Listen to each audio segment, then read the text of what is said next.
Some of the best horror in the genre has been created under the name of Cronenberg. David Cronenberg was and still is one of the most influential voices leading the way with untold body horrors, dark dramas, and progressive sci-fi masterpieces. David's son Brandon has become one of the newest, boldest horror maestros to emerge over the last decade with only 3 films, Antivirus, Possessor, and Infinity Pool. Now it seems to be the turn of David's daughter and Brandon's sister, Caitlin Cronenberg, to join in on the fun with her feature debut, Humane. Will Caitlin continue this winning streak?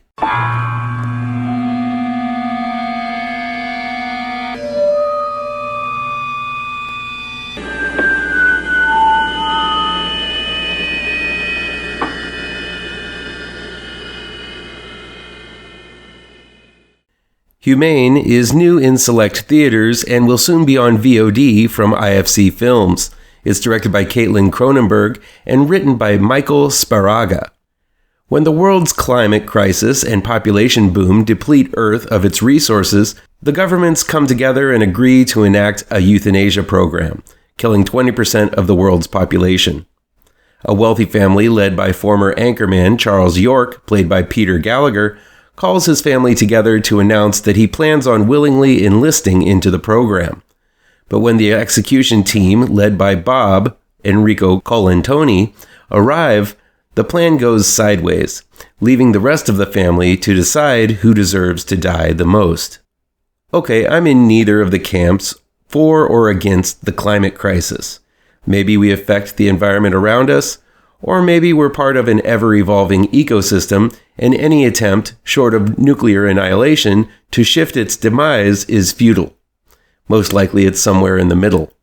Humane chooses to take every climate debate to its extreme to justify an extreme reaction, which, given the current minefield we call politics these days, is the most believable aspect of this film.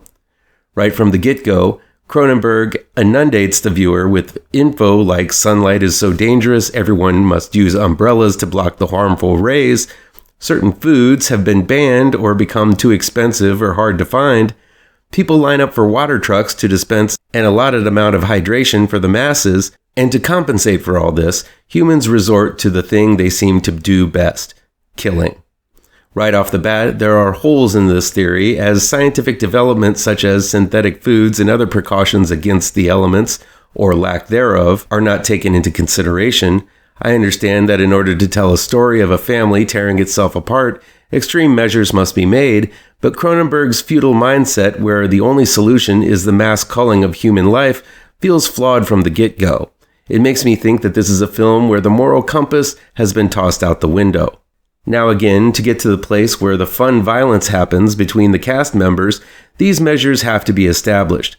But when the fundamental rules established in the intro are this flawed, it's hard to get behind. But let's just pretend Cronenberg is able to establish the reasoning and go forward into the plot, which again requires a lot for the family to be pushed to pick one of their own to be killed. The problem with that is that the York family are made of extremely unlikable people.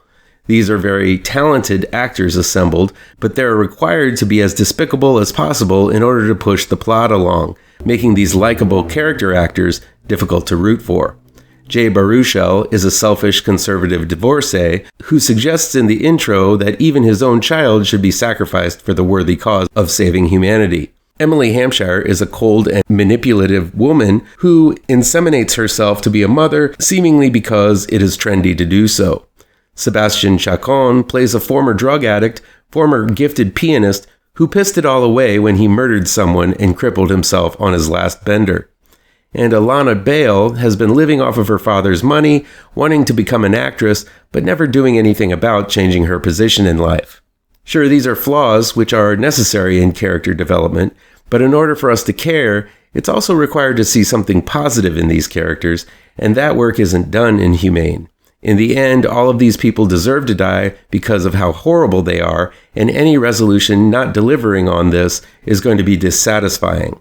It's the reason why I liked the end of Succession, as none of the siblings end up getting what they want in the end because of the horrible things they have done along the way. Humane doesn't do this. It picks its winners, makes some martyrs, and lets some of the worst of the bunch live for the sake of a nihilistic ending.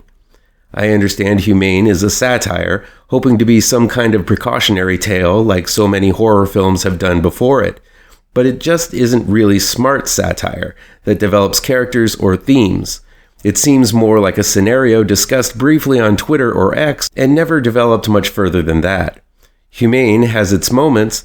I thoroughly enjoyed Enrico Colantoni's Bob, who is aloof and dedicated to not getting attached. He's just following orders and is by far the most interesting of the cast.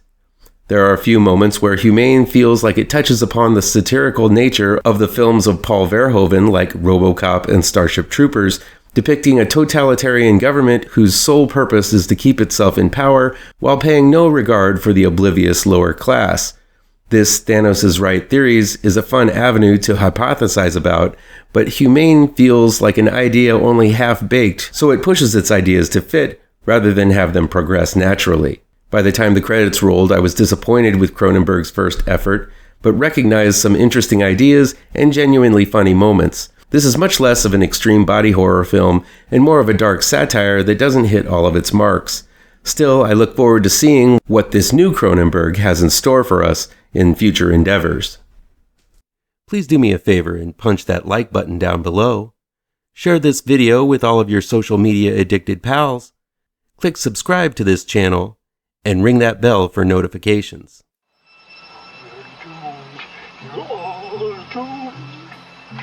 You're doomed.